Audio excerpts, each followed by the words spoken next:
Eu sou Mário Persona e essas são as respostas que eu dei aos que me perguntaram sobre a Bíblia. Você escreveu perguntando por que os 4 evangelhos não coincidem. Quando nós lemos os evangelhos, nós estamos falando de história, e tudo o que nós sabemos de história é o que alguém registrou.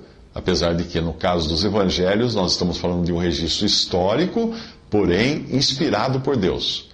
Mas, tratando apenas do aspecto histórico, não há como voltar ao passado para constatar se foi assim ou não. Por isso nós nos baseamos em registros históricos, nos livros de história e coisa assim. Nós podemos, isto sim, contestar os registros, quando nós temos outros mais fidedignos. Nós temos 4 evangelhos que nos falam de fatos acerca de Jesus. Existem outros documentos históricos também, mas nós vamos nos ater a estes 4. Mas aí você escreveu, mas os 4 autores não contaram a mesma história. E não poderia ter sido diferente. Senão nós teríamos um evangelho e 3 cópias, não é? Ou um evangelho mais 3 cópias. Quantos livros você acha que existem falando da vida de Kennedy, de Napoleão, de Einstein? Portanto, nada de estranho até aqui, considerando que 4 homens têm 4 formas de narrar as mesmas coisas.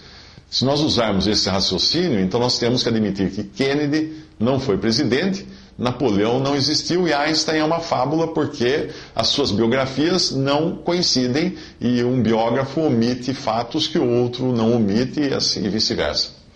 Você escreveu, abre aspas, a árvore genealógica de Jesus contada em Mateus e Lucas é totalmente diferente, fecha aspas. Bom, se você observar com mais cuidado, verá que Mateus escreveu em aramaico, que era o idioma hebraico usual da época e usado pelos judeus. Lucas escreveu em grego, a língua universal da época e comum a todo mundo ocidental de então. Era como o inglês do momento, o inglês de hoje. Se você descer aos detalhes, verá que Mateus traz um volume enorme de citações das escrituras do Velho Testamento, bem conhecidas dos judeus. Existem vários acontecimentos narrados e acrescentando-se, como disse o profeta tal, como disse o profeta tal, como falou o profeta tal. Tudo indica que Mateus estava falando de um Jesus previsto na cultura judaica e mostrando que esse havia chegado, era para os judeus. Ele é insistente também em procurar provar que Jesus é o rei há muito prometido para os judeus. Portanto, não é de estranhar que a genealogia apresentada inclua apenas a ascendência real de Jesus, que começa com Abraão, a quem Deus havia dado as promessas, às quais todos os israelitas se agarravam, passando então por Davi, o rei amado de Israel, e apresentando José como pai de Jesus, mesmo porque José era legalmente pai de Jesus, ainda que não fosse biologicamente. Eu tenho um filho adotivo, cuja certidão de nascimento diz que eu sou o pai e que meus pais são avós dele. Ninguém pode contestar isso, que está no cartório.